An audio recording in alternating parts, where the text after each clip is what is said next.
Martes 14 de enero del 2014, amigos, bienvenidos a una emisión más de nuestra asamblea. Como siempre, estamos llegando hasta ustedes a través de la señal de la televisión legislativa del Ecuador por los canales 42 en Quito, 22 en Guayaquil y 27 en Cuenca. Online, por supuesto, también pueden seguirnos a través de envivo.asambleanacional.gov.es.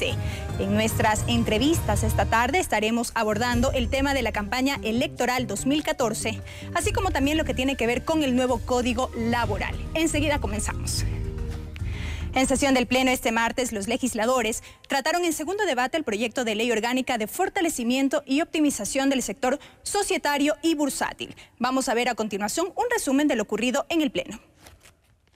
El Pleno de la Asamblea Nacional tramitó en segundo debate el proyecto de ley orgánica de fortalecimiento y optimización del sector societario y bursátil, en conocimiento del informe preparado por la Comisión de Régimen Económico y Tributario, con avances significativos por los siguientes aspectos. Permite, 1, incluir inversores distintos a los tradicionales. 2, separar de la banca de inversión a la banca comercial.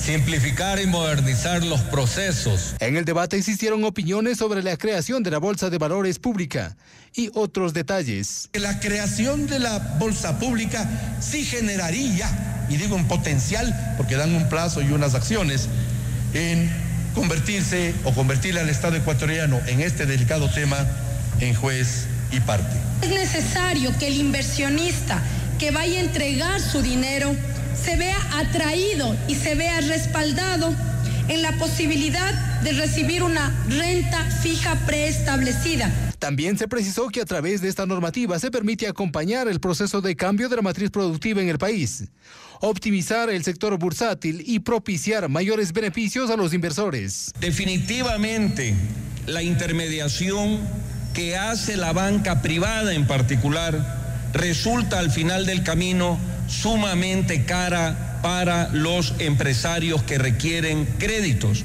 ¿Y cuánto ganan la mayoría de ciudadanos con esta ley? Permite que las personas que tengan ahorros ya no se limiten a tener su cuenta de ahorros, su pequeña póliza, o más aún que pongan en riesgo su dinero en negocios que no son del todo formales, o que no son del todo seguros, o que no tienen la rentabilidad adecuada, y que esos recursos y que esos ciudadanos puedan invertir en productos que se generan a través de la bolsa de valores y que son seguros, que tienen evaluación de riesgo, que tienen una buena tasa de retorno porque son inversiones.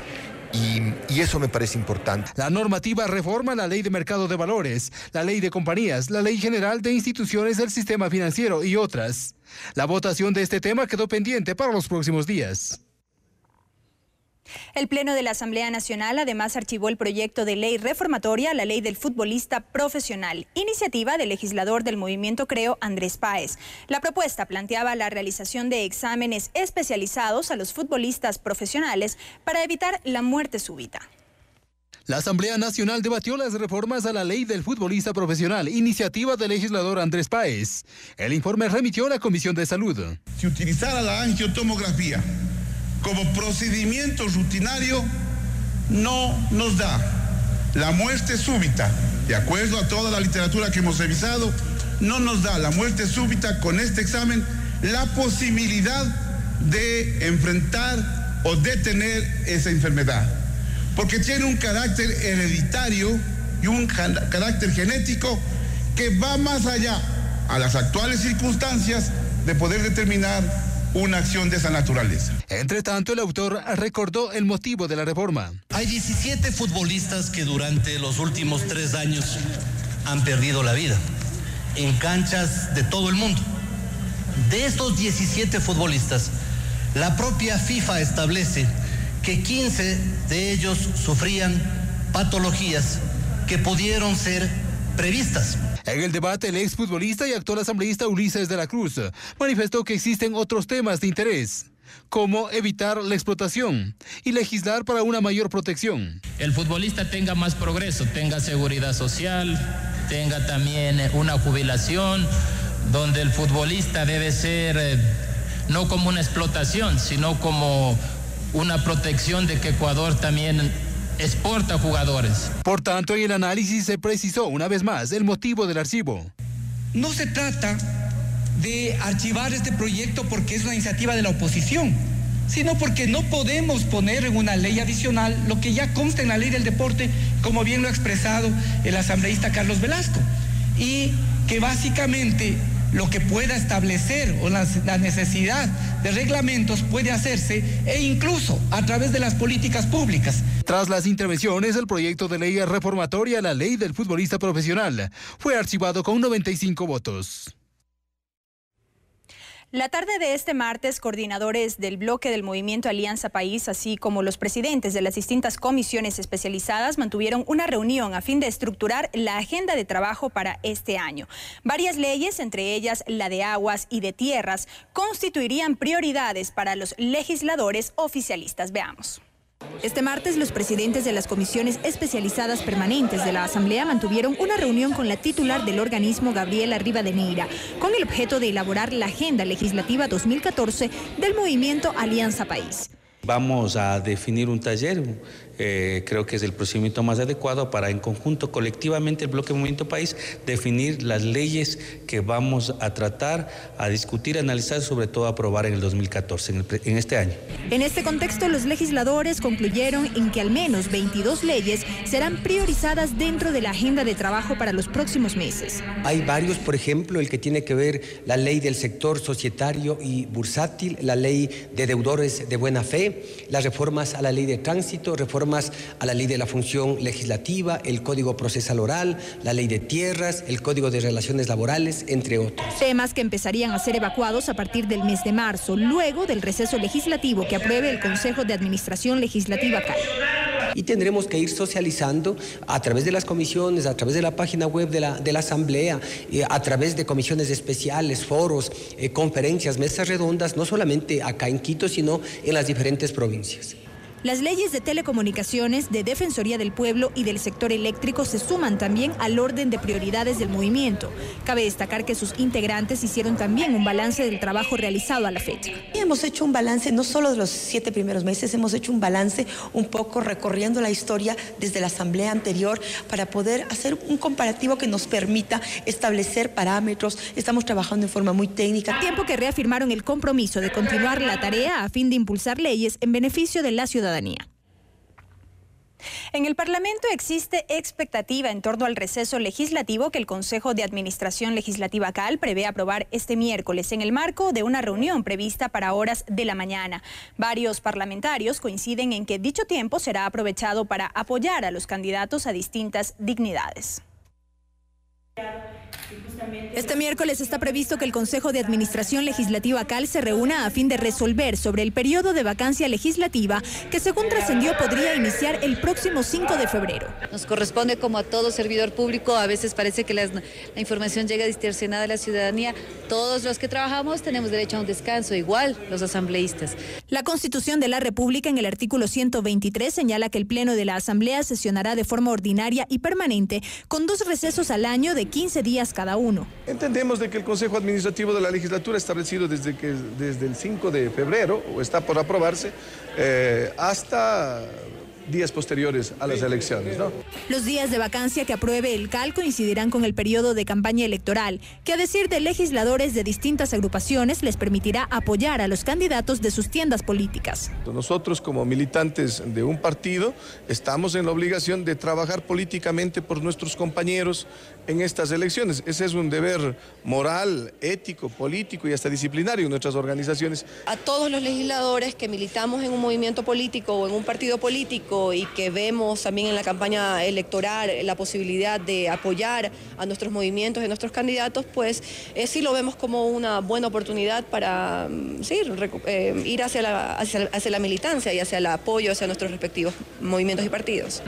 En los últimos días se ha mantenido la discusión en torno a si en este periodo de receso de 15 días se sumarán los 9 que quedaron pendientes del año anterior, tema que será resuelto por el Consejo de Administración.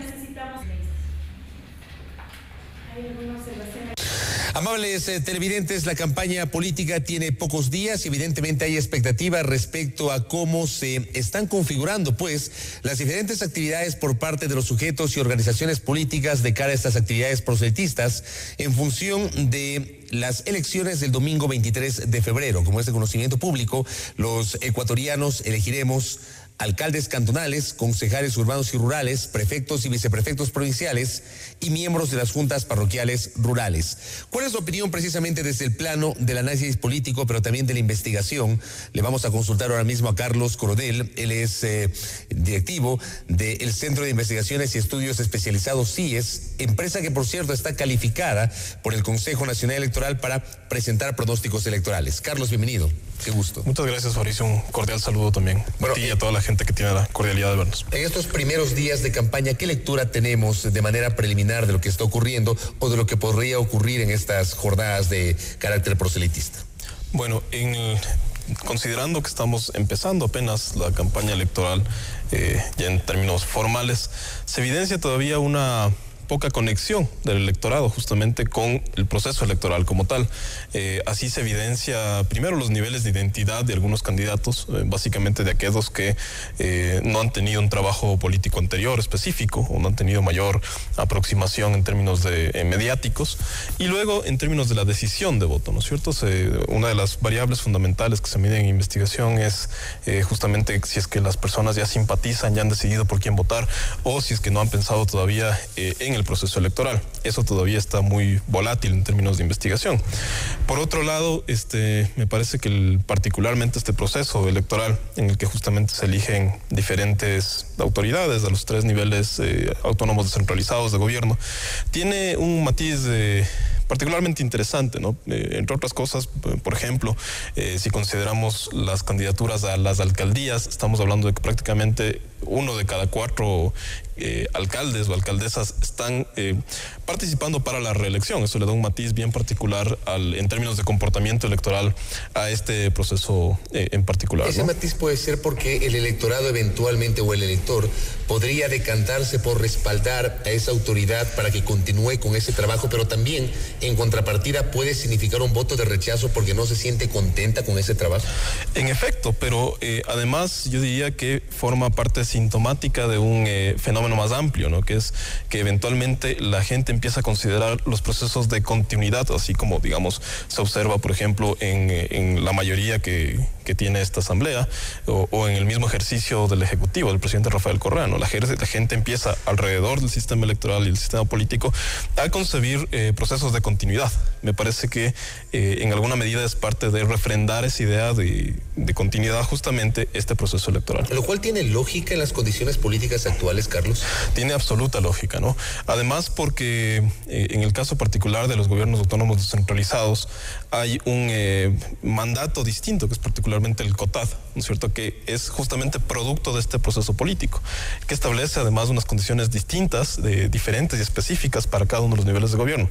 De hecho, el nivel de gobierno de junta parroquial justamente es, digamos, producto del proceso constituyente y del proceso de legislación secundaria que se ha venido realizando en este proceso de, digamos, revolución ciudadana. Entonces me parece que tiene mucho sentido y por eso además decía que en alguna medida implica una refrendación de esa lógica, ¿no? De cómo la ciudadanía está respondiendo al proceso. El presidente Correa, como ocurrió en la elección pasada, porque hay que ratificar y establecer la diferencia respecto de lo que pasó en febrero 17 del año 2013, que fue una elección presidencial, y el presidente de la República era presidente candidato.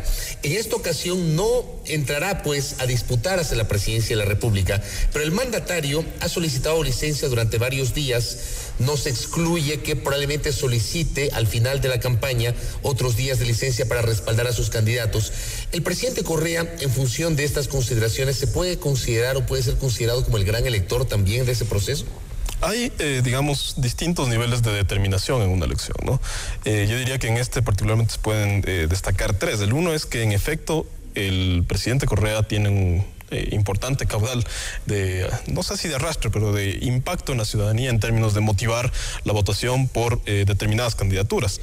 A nivel nacional, la investigación nos permite establecer que la disposición a apoyar a un candidato promovido por el presidente Correa bordea el 40%, es decir, 4 de cada 10 personas estarían motivadas por la figura presidencial para votar por una candidatura local. Hablamos de que no necesariamente el apoyo al presidente es un endoso a sus candidatos. No necesariamente, porque además... Pero sí juega en algún porcentaje. En este 40% que digo, ¿no? Porque además, y este es el segundo elemento, juega mucho... Primero lo que pasa en la campaña, ¿no es cierto? En la campaña incluso más allá de lo que sean los candidatos y las candidatas como tales, ¿no? En términos de sus figuras políticas, de sus planes y sus proyectos, de lo que están proponiendo a la ciudadanía y a los problemas de cada una de las localidades, suceden ya efectos de la propia campaña, digamos efectos de comunicación de la campaña que inciden sobre la decisión de las personas, sobre cómo van moviéndose las preferencias. Y un tercer elemento que es ya el candidato, la candidata como tal, ¿no es cierto? ¿Qué capacidades tiene de, primero, planteamientos frente a la ciudadanía y luego qué capacidades tiene de desenvolverse en ese contexto de lo político y particularmente de lo electoral? Ahora, en las cifras que ustedes manejan como CIES dentro de esta... No necesariamente hablar de pronósticos, sino una especie de mediciones respecto de lo que piensa la gente. ¿Cuántas personas o qué porcentaje ya ha decidido por quién votar en el caso de alcaldías en Quito y Guayaquil, que de alguna manera son las ciudades que mayor concentración mediática generan? Bueno, nosotros hemos hecho una medición este pasado fin de semana, que es la primera semana de enero, con relación más que a las preferencias electorales, es todavía muy temprano como para hacer ese tipo de mediciones, al comportamiento electoral de la gente. Justamente en ese sentido, hemos encontrado que en la ciudad de Guayaquil el 39% de las personas ya ha decidido por quién votaría para el caso de la alcaldía, y en la ciudad de Quito el 38%. Es decir, son cifras muy similares. Estamos hablando de, en números gruesos, digamos que 4 de cada 10 personas ya han decidido por quién van a votar. Pero decimos entonces o colegimos que la mayoría todavía no ha decidido por quién votar. En efecto, la cifra que voy a citar a continuación así lo refiere. Tenemos en el caso de Guayaquil un 32% de personas que todavía no ha pensado por quién votar, y en el caso de Quito un 37% de personas, que son cifras no muy distantes de quienes ya han decidido. Y claro, hay un valor intermedio de personas que refieren pues ya algún nivel de simpatía con determinadas candidaturas. ¿Qué pasa con las listas de concejales en cuanto a la forma de votación? No hay que olvidar que en una elección pluripersonal uno tiene la posibilidad de votar por listas o de entre listas por personas, que es una posibilidad que tenemos desde, si mal no recuerdo, 1997, cuando en ese año se convocó a la Asamblea Constitucional de Sangolquí. En efecto, bueno, el comportamiento que hemos encontrado, y es ya un comportamiento tendencial, ¿no es cierto?, de los últimos años, la gente prefiere votar entre escoger de diversas listas y votar en lo que comúnmente se denomina plancha. La gente prefiere votar por plancha. En términos de la investigación que hemos referido, encontramos que en el caso de Guayaquil, el 48% de las personas preferiría votar por una sola lista, en plancha, y en el caso de Quito, esta cifra asciende al 54% de las personas. Mientras que aquellas personas que prefieren votar entre listas, voto, exacto, alcanzarían el 42% en la ciudad de Guayaquil y el 36% en la ciudad de Quito. Otro dato interesante que tenemos acá, que ustedes lo han generado, es el de la calificación de la labor de los alcaldes de Quito y Guayaquil y de los prefectos de Pichincha y de Guayas. ¿Cómo está eso? Bueno, en general hemos encontrado evaluaciones positivas sobre la gestión de alcaldes de Quito y Guayaquil y de los prefectos de Pichincha y Guayas. En particular, en la ciudad de Guayaquil, el alcalde Jaime Nebot bordea una calificación positiva de 92%. La calificación de la labor, hay que decir, ¿sí? No la intención de voto. No. Que hay una diferencia entre uno y lo otro, ¿no? Sí, de hecho, acá lo que la gente está diagnosticando es cómo mira el ejercicio de la municipalidad y en particular el liderazgo del municipio de Guayaquil, en este caso, desde Jaime Nebot. Tiene 92.4%, con una cifra negativa relativamente marginal, ¿no es cierto?, del 7.40%. Y en el caso del prefecto Timi Jairala, para la ciudad de Guayaquil, hemos encontrado una calificación de labor del 94% y una calificación de labor positiva y de calificación negativa del 2%. Se manejan cifras muy altas ellos en el plano positivo. En efecto. ¿Qué pasa con el doctor Barrera y con el economista Baroja en Quito y Pichincha? En el caso del alcalde Augusto Barrera, él alcanza un 60% de calificación positiva, mientras el 37% corresponde con calificación negativa. Mientras tanto, Gustavo Baroja, el prefecto de Pichincha, alcanza una calificación positiva del 63% y una calificación negativa del 21%. Es destacable aquí también la diferencia que existe. Generalmente hay diferencias entre el ámbito rural y urbano por los diferentes problemas, inquietudes que tiene cada una de esas regiones. Pero además siempre hay un comportamiento distinto entre costa y sierra, y particularmente entre Quito y Guayaquil, con relación a la calificación de labor de sus autoridades, como es evidente. Cierro esta entrevista consultando la calificación de presidente Correa, vicepresidente Jorge Glass y presidenta de la Asamblea Nacional Gabriela Rivadeneira, que también la han medido ustedes. ¿Qué cifras tienen? En todos los casos hemos encontrado calificaciones mayoritariamente positivas. En el caso de Gabriela Rivadeneira, alcanza una calificación positiva del 49% en Quito y 52% en Guayaquil.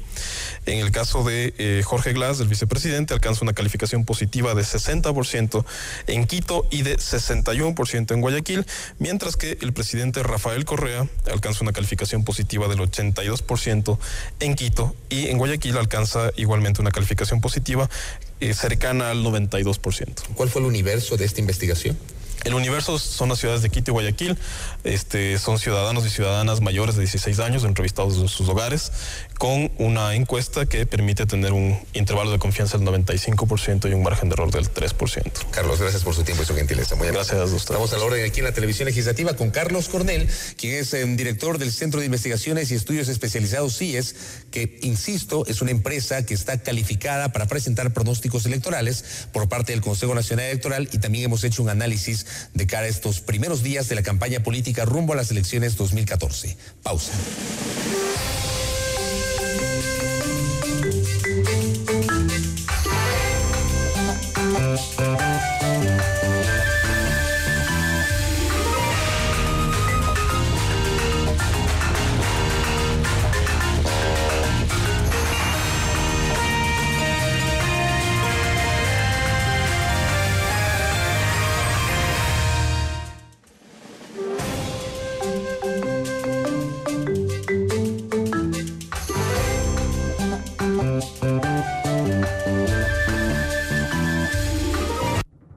Inicio de espacio publicitario.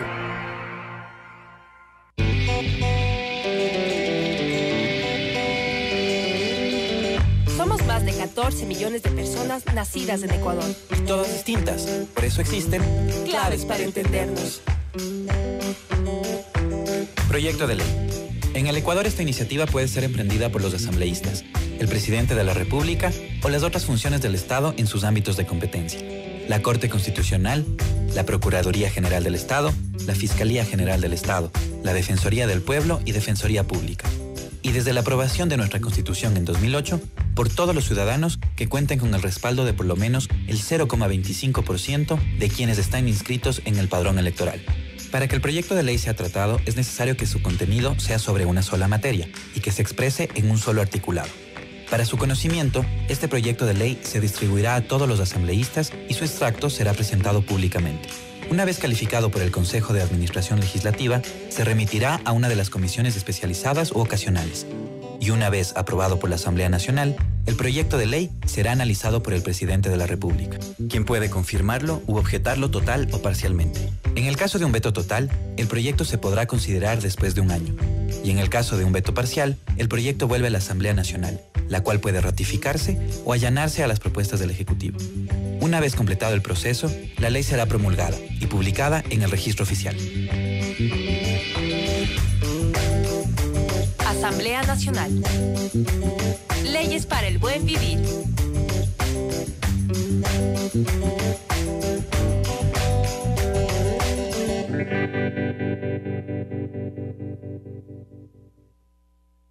La vuela con sutileza por los pasillos, mientras que sí reafirma su postura. Sigilosa pasa do. Cuando re gana espacio. Mi, tan ella, se apodera de lo que toca y casi llegando a la plenitud, está fa, como testigo de que el Pleno está en Sol Mayor. La Orquesta Sinfónica Nacional del Ecuador y la Asamblea Nacional presentan el Pleno en Sol Mayor. Todos los lunes a las 15:30 y su repetición los viernes a las 19:30. Por TVL Ecuador, Televisión Legislativa. Este miércoles, Para cualquier estudio estadístico hay que definir algunos conceptos muy importantes. A mí me encantaría pertenecer a la variable estadística de los chicos que cantan espectacularmente. Este jueves.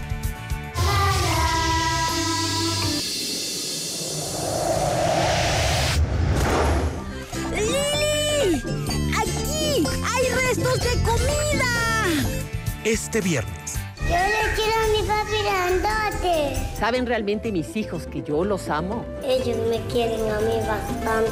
Trato de abrazarles, de darles mucho cariño a mis hijos. Y a mi hija le digo que le amo todos los días. Achikatami Kuyani le digo. Y mal criarlo, en cambio, es no ponerle sus límites necesarios para vivir junto a otro. Fin de espacio publicitario.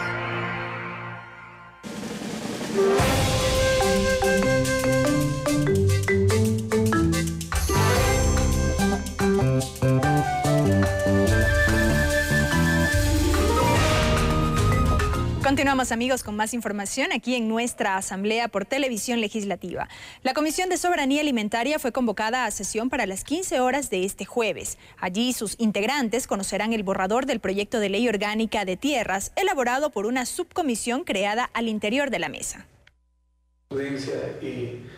Tal y como fue anunciado días atrás, la Comisión de Soberanía Alimentaria de la Asamblea en sesión de este miércoles conocerá el primer borrador del proyecto de ley de tierras que sistematiza los insumos recogidos de los 5 proyectos recibidos por la mesa legislativa. Nosotros hemos recibido propuestas de varios sectores privados, no obstante se han tomado todos estos insumos para obviamente rescatar lo que desde nuestra perspectiva, pues debería ser más integrador y más valedero en cuanto a la construcción de una nueva ley de tierras. Con ello, la comisión busca priorizar dentro de la agenda para este año el tratamiento de este considerado un tema pendiente y a su vez dar un impulso a la anunciada revolución agraria. Nosotros queremos sacar en este primer semestre una ley de aguas y una ley de tierras. Y también quisiéramos en el segundo semestre sacar algunas otras que son importantísimas. Sin embargo, desde la oposición persisten las dudas. A criterio de la legisladora Lourdes Tibán, desde el anterior periodo legislativo, varias fueron las leyes que desviaron la atención de proyectos como la Ley de Tierras y de Recursos Hídricos. En mayo cumplimos un año de este periodo legislativo y sin embargo la Ley de Aguas, la Ley de Tierras va a quedar, según la presidenta, para después de las elecciones, de manera que no es prioridad para el oficialismo estas leyes. E insistió en que el proyecto de ley de tierras debe ser ampliamente socializado con los sectores directamente involucrados. Nosotros sí aspiramos que abra las puertas a un debate profundo para que no caigamos en el tema de la ley de tierras en una ley que de pronto trate de repetir lo que pasó con la famosa ley agraria. La sesión para tratar este tema fue convocada para las 15 horas, en donde también se prevé realizar una evaluación del cumplimiento de actividades por parte de este organismo en el periodo correspondiente al año 2013. En rueda de prensa la mañana de este martes, el legislador de Creo, Andrés Páez, hizo pública una denuncia presentada en diciembre pasado en contra del fiscal distrital del Guayas, Paul Ponce, a quien acusa de supuesta falta de probidad e independencia. Páez argumentó que Ponce habría asistido días atrás a una reunión de carácter político con simpatizantes del movimiento Alianza País, razón por la cual solicitó la destitución del funcionario. ¿Es este fiscal Paul Ponce el que se halla en actividades políticas y proselitistas? Por supuesto, rompiendo el código de ética de la Fiscalía y violando expresas normas del Código Orgánico de la Función Judicial. El fiscal Paul Ponce no garantiza ningún tipo de transparencia ni imparcialidad para conocer absolutamente ningún caso que involucre o a funcionarios del gobierno o a candidatos del gobierno. Y es momento de revisar el trabajo desarrollado por las comisiones legislativas en el siguiente balance 2013.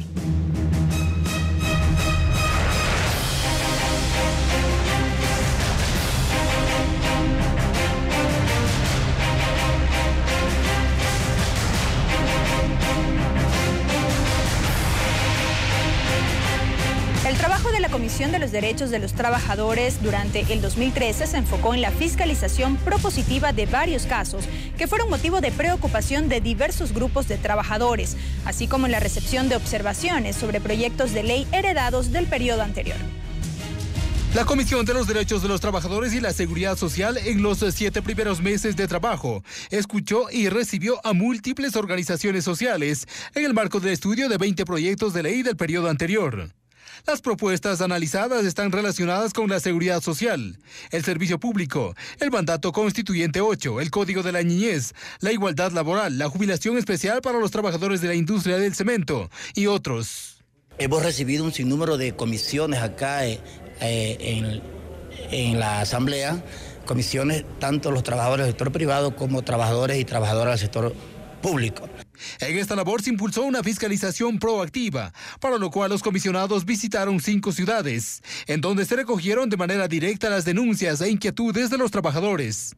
Nosotros como comisión, una de las cosas importantes que realizamos es la visita a los territorios con los diferentes sectores, ya sea con los empleadores, con los trabajadores, para un poco conocer la problemática que se está viviendo, pues, y tratar de alguna forma darle solución a los problemas de los trabajadores y las trabajadoras. Entre tanto, para el presente año consta como prioridad el nuevo Código de Relaciones Laborales, la Ley de Promoción de la Cultura en la Seguridad Social y la nueva Ley de Seguridad Social. Hemos estado un poco dándole tratamiento a propuestas muy importantes, como por ejemplo la propuesta de la Semana de la Seguridad Social, propuesta por el compañero Armando Aguilar, que es una propuesta muy interesante que conlleva, pues, a levantar el espíritu de la seguridad social. Continuamos nosotros receptando las propuestas de los sectores de los trabajadores, para alguna forma las propuestas que son coherentes, tratarlas, pues, de incluirlas en el nuevo código el código laboral. También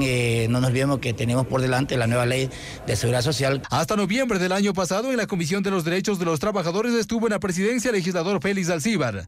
En esta función, por decisión de los integrantes de la comisión, actualmente desempeña este cargo la asambleísta Betty Carrillo. El despacho de varios proyectos de ley, así como la participación en la elaboración de un informe respecto al pedido de declaratoria de interés nacional de la actividad extractiva en el Parque Nacional Yasuní, forman parte del trabajo que la Comisión de Desarrollo Económico ejecutó durante los primeros meses del actual periodo legislativo. Aquí un resumen. Del anterior periodo legislativo, la Comisión de Desarrollo Económico de la Asamblea heredó más de 9 proyectos de ley, de los cuales 7 fueron llevados al archivo en el Pleno durante los primeros 7 meses de gestión del periodo actual. De proyectos nuevos, el Consejo de Administración Legislativa nos remitió un proyecto que tenía que ver con emprendedores, lo revisamos, hicimos todo el proceso de discusión, sin embargo hemos presentado nuestro informe para el primer debate, que también sugiere el archivo, porque consideramos que es un proyecto que no reúne todas las características que un tema tan importante como emprendimientos debe impulsar. Mientras que, como parte de la tarea fiscalizadora de cada organismo legislativo, la comisión recibió información desde distintos sectores. Hemos recibido en la comisión no menos de 25 funcionarios en estos 7 meses dentro de lo que se llama el control político, pero de un control positivo, queriendo conocer dentro de los actores del sector económico, público y privado, distintos temas. Otro tema que centró el trabajo de la comisión tiene que ver con la declaratoria de interés nacional de la actividad extractiva en el Parque Nacional Yasuní. Presentamos uno de los 4 informes que fueron a su vez incluidos dentro del informe general que hizo la Comisión de Biodiversidad relacionado con el tema Yasuní y TT. Nuestro informe fue desde el ámbito económico, lo preparó la comisión con muchísima responsabilidad. Para este 2014, en tanto, la comisión está expectante de ser el caso del envío de la ley para los deudores de buena fe, que sería tramitada en este ente, al tiempo que organizará una serie de talleres vinculados al tema de emprendimiento.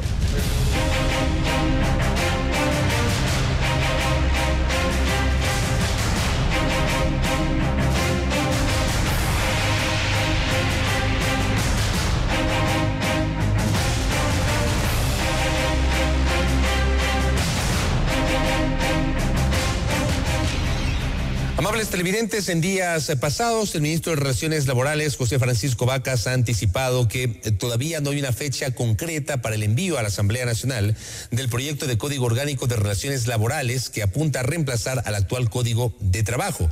Lo que sí ha adelantado el señor ministro del ramo es que en este mes de enero se establecerá la fecha que podría ser en el primero o segundo trimestres de este año. Estaríamos hablando que en buen romance hasta junio de este 2014, eventualmente la propuesta llegaría al seno de la función legislativa. Pero ¿qué expectativa hay en torno a este tema? Le quiero consultar al doctor Joaquín Viteri, él es experto laboral y conocedor de estas materias. Doctor, bienvenido, ¿cómo le va? Qué gusto. Muchísimas gracias. Yo creo que es un aspecto muy importante y fundamental para los trabajadores y trabajadoras del país, de que se expida un nuevo código que realmente esté acorde a lo que dice la Constitución actual. La Constitución actual establece una serie de normas muy importantes en el artículo 33, en el artículo 325, 326, en lo que realmente constituye una protección para los trabajadores, no solamente que laboran bajo relación de dependencia, sino también a los trabajadores autónomos. Habla de los trabajadores de autosustento, es decir, la protección inclusive a las madres de familia. Que actualmente no tienen esa protección. Ninguna. Ni los trabajadores autónomos tienen tampoco una regulación en ninguna norma legal del código. Yo diría que nuestro código del trabajo actualmente es un código que está totalmente alejado de la realidad laboral. La realidad laboral en este momento es tan múltiple, tan importante en su desarrollo, que ya podríamos decir en la relación laboral bajo dependencia de un empleador tiene un limitado porcentaje poblacional de lo que constituye justamente la clase trabajadora que aporta a la economía nacional. Estamos hablando de los trabajadores que inclusive laboran a distancia, lo que se le llama en otros países el teletrabajo, es decir, el desempeño de una prestación de servicios en que una persona desde su casa labora para una determinada empresa, a través de los medios que hay en este momento modernos, de los correos electrónicos y de todos sus sistemas que han modernizado la prestación de servicios, que siendo con relación de dependencia, sin embargo, pues la persona que preste el servicio puede hacerlo desde su casa. También hay otros, podríamos decir, mecanismos laborales que son importantes y que deben ser materia de una protección. El trabajo que se le llama indebidamente informal, el trabajo autónomo, no tiene ninguna regulación, ninguna protección. En eso creo que sí ha tenido un avance el Instituto Ecuatoriano de Seguridad Social al abrir a todos los trabajadores y trabajadoras que laboran de manera independiente la protección en la seguridad social. Entonces, si hay protección en la seguridad social, tiene que haber obligatoriamente una regulación laboral. El tema del trabajo sexual también se ha anunciado por parte del ministro Francisco Vacas, que se va a incorporar como regulación en el nuevo Código Laboral. Efectivamente, los 25 puntos que hizo conocer el Ministerio de Relaciones Laborales, yo diría, son los puntos básicos de debate que inclusive lo hemos hecho con las centrales sindicales. Nosotros hemos considerado que hay puntos muy positivos. El que usted acaba de hacer referencia es muy importante, porque las trabajadoras sexuales también están totalmente desprotegidas. Es más, hay un prejuicio social para no considerarlas que tienen una actividad laboral. Entonces, en ese sentido, podríamos decir, regular esa actividad, la protección de esa actividad va a ser tan importante que se establezca un capítulo especial. Yo le hago un comentario. El Frente Unitario de Trabajadores, la CEDOCUT apropiadamente, con sus 3 asesores, presentamos un proyecto de Código del Trabajo, en donde está contemplado también el trabajo sexual, en donde ya hemos incorporado todas estas ramas especializadas que hace un momento le hacía referencia, el trabajo autónomo, el teletrabajo, el trabajo del futbolista. Ese es otro aspecto que también nunca ha sido regulado. Hay una ley del futbolista ecuatoriano, la Ley de Defensa Profesional, pero que tiene unos alcances muy limitados, exclusivamente de las contrataciones, de las relaciones eminentemente de incorporación de los jugadores a los equipos, pero la seguimiento del cumplimiento de derechos laborales. No hay. Pero lo que pasó con algunos equipos en el curso del año 2013. Exactamente, por esa razón es que no tuvieron ninguna protección los trabajadores futbolistas, porque no tienen una regulación más allá que la que está vinculada exclusivamente con la contratación para efectos de los valores, pero no en ningún momento en lo que podría decirse una regulación de sus derechos. Obviamente de sus deberes sí está este momento regulado. Entonces, el Código del Trabajo tiene que ir cubriendo todos estos ámbitos que en este momento no están contemplados en nuestro código. Nuestro código es de 1938. Entonces, yo creo que si el gobierno tiene que hacerlo, porque hay que ser muy transparentes en esto. El gobierno va a presentar su proyecto y ese proyecto va a ser debatido aquí en la Asamblea Nacional. Está nuestro proyecto de Código del Trabajo. Yo pienso que vamos necesariamente los trabajadores, en el caso del Frente Unitario, de las centrales sindicales, a demandar, a reclamar, a requerir de la Asamblea Nacional que se formule un cuadro comparativo entre el proyecto que presente el Ministerio de Relaciones Laborales y el proyecto que está presentado por parte del Frente Unitario de Trabajadores. Es decir, debe haber, y esto le comento anticipando algo que es confidencial, pero creo que es muy importante anunciarlo al país. Va a haber un cruce de información en el Ministerio de Relaciones Laborales entre los funcionarios del ministerio y los representantes de las centrales sindicales para decir, bueno, cuáles son los puntos que el Código de Trabajo de los trabajadores tiene, podríamos decir, con mayor énfasis, como lo hizo el ministro con sus 25 puntos. Nosotros vamos a hacer conocer cuáles son los más destacados aspectos que están, podríamos decir, entrando en concordancia con lo que dice la Constitución. Es decir, si la Constitución exige la protección de muchos sectores laborales, nosotros hemos cumplido. Y el Ministerio, si lo va a hacer, como efectivamente lo anunció el ministro en sus 25 puntos, nosotros estamos totalmente de acuerdo. Y yo diría con la mayoría de los 25 puntos, pero en contra de los que están restringiendo derechos que han sido prácticamente, y yo diría, las conquistas laborales, lo que ha permitido que los trabajadores y las trabajadoras puedan recibir una protección muy, podríamos decir, amplia en lo que se refiere a la jubilación patronal, en lo que se refiere a las guarderías, en lo que se refiere a la alimentación y otros beneficios que han sido motivo de una lucha laboral para que en este momento estén consagrados en el código. O sea, hay puntos muy positivos, pero también estos tres negativos. Eso queda claro. Por otra parte, aprovecho este par de minutos que me queda para consultarle su criterio respecto de la fijación del salario básico unificado para este 2014 en $340, un incremento de $22 respecto de los 318 que estuvieron vigentes hasta el 31 de diciembre del 2013. ¿Cuál es su opinión? Yo creo que el gobierno debió manejar la sensibilidad que la tuvo en el 2010 y en el 2011, en donde el incremento fue del 10%. Y cuando hubo un, podríamos decir, debate final en el Consejo Nacional de Salarios, los trabajadores bajaron del 15 al 10% y los empleadores subieron del 3 al 5%. El gobierno hizo un incremento de más del 6 y pico por ciento.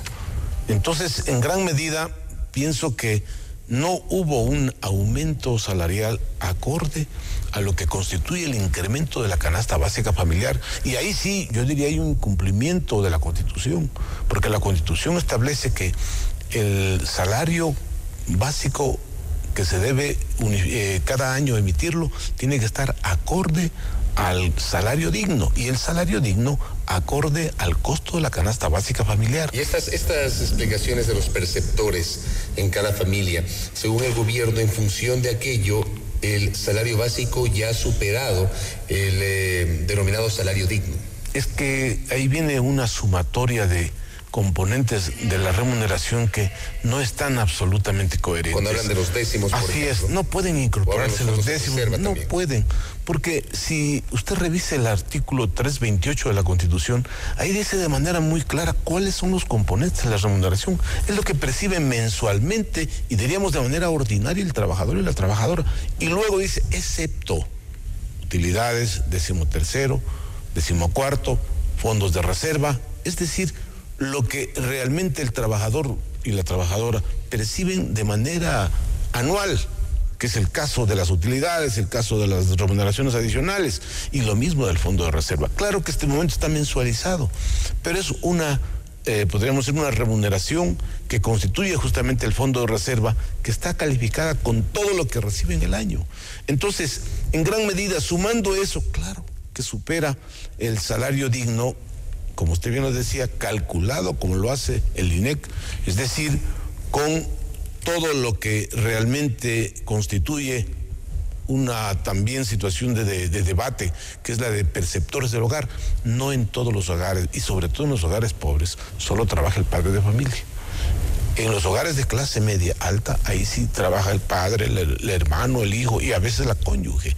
Entonces, eso necesariamente es materia de un debate que tiene que ser analizado de una manera muy prolija, sobre todo si se quiere proteger a los trabajadores más necesitados, que son justamente los que se encuentran en esa gran escala de los trabajadores que perciben en este momento solo $340. Doctor, gracias por su tiempo y su gentileza. Muchísimas gracias a ustedes. Muy amable. Al doctor Joaquín Viteri, experto laboral en nuestra asamblea, hablando precisamente sobre la expectativa que existe entre los conocedores del ámbito de los trabajadores en torno al envío por parte del Ejecutivo al Parlamento ecuatoriano en el primer semestre de este año, podría ser en el primero o segundo trimestres del 2014, del proyecto de Código Orgánico de Relaciones Laborales y, por cierto, también su visión en torno a la fijación del salario básico unificado para este año. Pausa.